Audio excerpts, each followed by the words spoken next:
Term series. So last videos में हमने पढ़ा था सिग्निफिकेंट फिगर्स और राउंडिंग ऑफ सिग्निफिकेंट फिगर्स, और उसके बाद की वीडियो में हमने कुछ प्रॉब्लम्स भी सॉल्व की थी। आज हम पढ़ने जा रहे हैं classification of matter. Classification of matter से पहले हम जानेंगे कि मैटर किसका पार्ट है। जैसा कि हम जानते हैं यूनिवर्स, यूनिवर्स क्या है? ब्रह्मांड। ब्रह्मांड यानी कि universe is made up of two mainly parts. First is energy, second is matter. पहला जो भाग है इसका वो ऊर्जा है, और दूसरा जो भाग है वो इसका पदार्थ या मैटर कहलाता है। एनर्जी को हम केमिस्ट्री में स्टडी नहीं करेंगे, ये टॉपिक फिजिक्स में स्टडी किया जाएगा। केमिस्ट्री के अंदर में हम टॉपिक को स्टडी करेंगे जो कि मैटर है। Now what is matter? Matter is the substance which having the mass and occupies space। ऐसा पदार्थ जो कि मास रखता है, जिसका अपना कोई मास यानी कि द्रव्यमान होता है, और स्पेस में वो कुछ ना कुछ जगह को घेरता है, उसे हम मैटर कहते हैं। अब मैटर को भी हम टू पार्ट्स में क्लासिफाई कर सकते हैं। First classification is chemical classification and second is physical classification. Physical classification के मैटर में हमारा आता है सॉलिड्स, लिक्विड्स एंड गैसेस। जैसा कि आप पढ़ चुके हैं प्रीवियस क्लासेस में, सॉलिड्स आर दो substance having the fixed volume and fixed shape. ऐसे सब्सटेंस या पदार्थ जिनका वॉल्यूम फिक्स होता है और जिनका आकार भी फिक्स होता है, आयतन और आकार दोनों फिक्स होते हैं, जो कभी भी चेंज नहीं होते, ऐसे पदार्थ सॉलिड्स कहलाते हैं। सेकंड क्लासिफिकेशन के अंदर आता है हमारा लिक्विड्स। लिक्विड्स को भी हम इसी टॉपिक्स में क्लासिफाई करेंगे। वॉल्यूम, तो लिक्विड का वॉल्यूम तो फिक्स होता है लेकिन शेप फिक्स नहीं होता। हम किसी भी लिक्विड को अगर किसी डिफरेंट टाइप के बर्तनों में डालेंगे तो वो उसी बर्तन का आकार ग्रहण कर लेता है, इसलिए उसका शेप फिक्स नहीं होता। Fixed volume but not fixed shape. अब टॉपिक आता है gases. Gases are those substances having not fixed volume and not the shape fixed. इनके वॉल्यूम और शेप फिक्स नहीं होते। सपोज कीजिए कि 1 लीटर गैस अगर एक छोटे से बर्तन में रखा जाए तो वह उसका शेप एक्वायर कर लेगा। सपोज कि वो सिलेंडर है तो गैसेस सिलेंडर के अकॉर्डिंग अपना शेप एक्वायर कर लेंगी, और अगर वो चौकोर है, चपटा है, उसी शेप के अनुसार गैसेस का शेप भी बदल जाएगा। सपोज कि गैस लीक हो जाए, जैसे कि एलपीजी सिलेंडर जब लीक होता है तो नॉर्मली एक एलपीजी सिलेंडर का जो वेट होता है 14.2 केजी होता है। सपोज कि हमने उसमें से गैस को बाहर निकाला, या फिर बाई चांस गैस लीक होती है तो उसका वॉल्यूम ऑटोमेटिक इंक्रीज हो जाएगा, और एयर में जाकर उसका वॉल्यूम इनफाइनाइट भी हो सकता है। हालांकि इसका क्लासिफिकेशन एक और होता है, इनके मॉलिक्यूल्स के इंटर न्यूक्लियर डिस्टेंस और उनके बीच के इंटर न्यूक्लियर फोर्सेस के अकॉर्डिंग भी सॉलिड, लिक्विड और गैसेस को हम डिवाइड या क्लासिफाई कर सकते हैं। क्लासिफिकेशन के अकॉर्डिंग सॉलिड्स के मॉलिक्यूल के बीच की इंटर न्यूक्लियर डिस्टेंस बहुत ही कम होती है, और उनका बीच का इंटर न्यूक्लियर फोर्स हाईएस्ट होता है। लिक्विड्स में यही चीज़ जो डिस्टेंस आती है, इंटरमॉलिक्यूलर डिस्टेंस, लिक्विड्स में सॉलिड्स के कंपेयर में हाई हो जाती है। उसी प्रकार से जो इसका इंटरन्यूक्लियर फोर्स आता है वो उसके कंपेयर में लेस हो जाता है। जबकि गैसेस में इंटरन्यूक्लियर डिस्टेंस हाईएस्ट होती है और इंटरन्यूक्लियर फोर्स बिल्कुल कम होता है। हम इसको सिंपल ऐसे भी स्टडी कर सकते हैं, और इसमें डिस्टेंस ज़्यादा होती है, और जानते हैं गैसेस में जो इंटरन्यूक्लियर डिस्टेंस होती है वो बहुत ही कम होती है, ज़्यादा होती है सॉरी, और इंटरन्यूक्लियर फोर्स बहुत कम होता है। सॉलिड्स के एग्जाम्पल्स में हम देख सकते हैं, जैसे कि आयरन, यानी कि सिंबल इसका F ही होता है, आपने इसको पढ़ा होगा क्लास 10th में। Gold Au, silver Ag, liquids water है यानी कि H2O, milk, blood etcetera. Gases जैसे कि O2, CO2 मेन गैसेस में काउंट की जाती हैं। Now next classification, according to chemical classification, matter is divided into two parts. First is pure substance, second is mixture.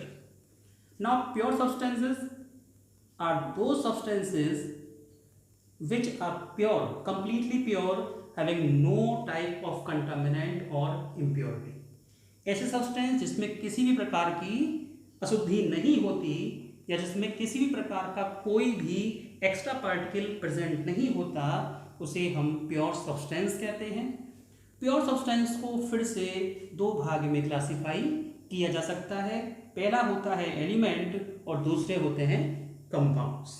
अब एलिमेंट्स ऐसे substance होते हैं जो अपने आप में प्योर होते हैं, इनको ना तो बनाया जा सकता है और ना ही इनको ब्रेक किया जा सकता है किसी भी साधारण केमिकल और फिजिकल प्रोसेस द्वारा। तो ऐसे सब्सटेंस जिनको साधारण केमिकल और फिजिकल प्रोसेस के द्वारा ना तो बनाया जा सकता है और ना ही डिस्ट्रॉय किया जा सकता है, ऐसे सब्सटेंस को एलिमेंट्स कहते हैं। एलिमेंट्स को फिर से 3 पार्ट्स में डिवाइड किया जाता है। पहला मेटल, दूसरा मेटलॉइड और तीसरा नॉन मेटल। मेटल क्या होते हैं आप जानते हैं। Metals are those element showing the property lustrous, shining, malleable, ductile, good conductor of electricity and heat। यानी कि ऐसे एलिमेंट जो कि इलेक्ट्रिसिटी यानी कि बिजली और ऊर्जा का संचालन करते हैं, चमकदार होते हैं और जिनको तार के रूप में खींचा जा सकता है, जिनकी शीट्स बन सकती हैं, उन्हें कहते हैं मेटल्स। जैसे कि एग्जाम्पल हमारा आता है इसमें फिर से iron, sodium, magnesium, calcium, silver, gold etcetera. Second आता है नॉन मेटल्स। इनकी प्रॉपर्टी मेटल्स के जस्ट अपोजिट होती है। नॉन मेलेबल होंगी, नॉन डक्टाइलस होंगी। डक्टाइलस मीन्स जिनको वायर में न खींचा जा सके, नॉन मेलेबल मीन्स जिनकी सीट्स ना बनाई जा सके। इसके अलावा नॉन लस्ट्रस, नॉन शाइनिंग, इसमें किसी भी प्रकार की चमक नहीं होती। इसके अलावा ये इलेक्ट्रिसिटी और हीट की कुचालक या बैड कंडक्टर होती है। एग्जाम्पल इसमें आते हैं जो कि हम पढ़ेंगे पीरियोडिक टेबल यानी कि आवर्त सारणी में, जो कि राइट साइड मोस्ट में होती हैं। तो यहाँ पर एग्जाम्पल आते हैं nitrogen, oxygen, phosphorus, fluorine etcetera.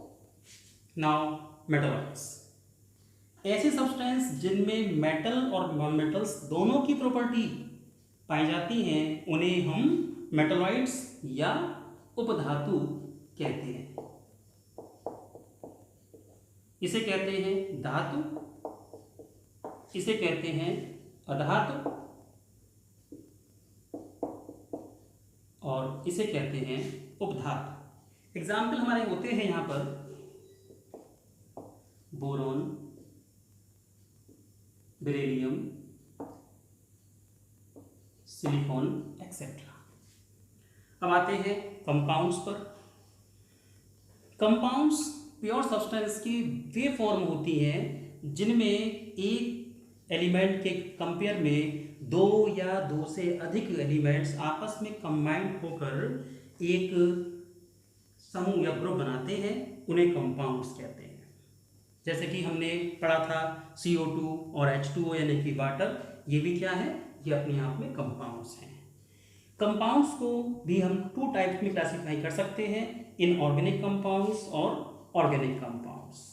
ऐसे कंपाउंड्स जिसमें कार्बन मुख्य एलिमेंट होता है उन्हें ऑर्गेनिक कंपाउंड्स कहते हैं। So the compounds of the carbon are always named as the organic compounds. Inorganic compounds कौन से होंगे? जिसमें कार्बन के अलावा और सारे एलिमेंट्स प्रेजेंट होते हैं, उन्हें हम इनऑर्गेनिक कंपाउंड्स कहते हैं। जैसे कि हमारा H2O, ammonia, ammonium chloride etcetera. क्या होंगे ऑर्गेनिक कंपाउंड्स? जैसे कि आपने क्लास 10th में पढ़े हैं, एल्केन्स, एल्कीन्स, एल्काइंस एक्सेट्रा। और भी कंपाउंड्स हैं जैसे कि हम अब पढ़ेंगे एरोमेटिक कंपाउंड्स, जिनके बारे में पढ़ा होगा, जैसे कि बेंजीन होता है, जो कि हम क्लास 11 to 12 में पढ़ेंगे। नेक्स्ट टॉपिक आता है मिक्सचर। क्या होते हैं मिक्सचर? जैसे कंपाउंड्स कहा था हमने आपसे, प्योर सब्सटेंस इसका क्लासिफिकेशन था। प्योर सब्सटेंस के कंपेयर में मिक्सचर क्या होगा? इम्प्योर होगा, यानी कि इसमें एक से अधिक सब्सटेंस प्रेजेंट होंगे, यानी कि ऐसा इम्प्योर सब्सटेंस जिसमें एक या अधिक टाइप के कंपाउंड ये सब्सटेंस प्रेजेंट होते हैं, उन्हें हम मिक्सचर कहते हैं। मिक्सचर को फिर से हम टू टाइप्स में क्लासिफाई करते हैं, पहला होमोजीनस और दूसरा हेटेरोजीनस। अब आती है बात होमोजीनस सब्सटेंस क्या या प्रेजेंट मिक्सचर क्या होते हैं? ऐसे सब्सटेंस जिनको हम अपनी नेक्ड आई से क्लासिफाई न कर सके, आइडेंटिफाई न कर सके कि ये सब्सटेंस एक है या दो है, तो ऐसे सब्सटेंस को हम होमोजेनस सब्सटेंस कहते हैं। यानी कि जिसमें कोई विजिबल बाउंड्री ना हो, जिसमें कोई विजिबल बाउंड्री ना हो, नेक्ड आई से हम इसको डिफरेंशिएट ना कर सके। फॉर एग्जाम्पल, हमने अगर वाइट कलर के साल्ट ले लिए, जैसे हमने साल्ट NaCl और शुगर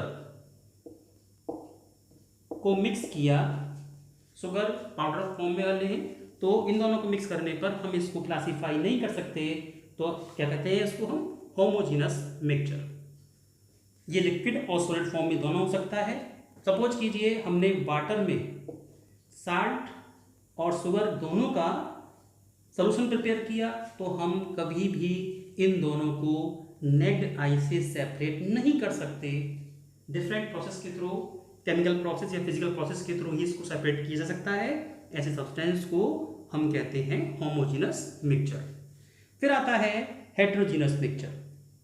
हेटेरोजीनस मिक्सचर वे मिक्सचर होते हैं, यानी कि वे इम्प्योर सब्सटेंस होते हैं जिसमें विजिबल बाउंड्री होती है, जिनको नॉर्मल फिजिकल प्रोसेस के थ्रू हम सेपरेट कर सकते हैं। जैसे हमने मिक्स किया शुगर NaCl सॉल्यूशन में सैंड, और इसको वाटर में डिसॉल्व कर दिया, मीन्स एक्वस सॉल्यूशन या जलीय विलयन सोडियम क्लोराइड यानी कि नमक और रेत यानी कि सैंड का हेटेरोजीनस मिक्सचर कहलाते हैं, क्योंकि इसमें विजिबल बाउंड्री होगी, क्योंकि इसमें सोडियम क्लोराइड वाटर में डिसॉल्व हो जाता है, लेकिन सैंड वाटर में डिसॉल्व नहीं होगा, और इसको हम सिंपल फिल्ट्रेशन के थ्रू सेपरेट कर सकते हैं।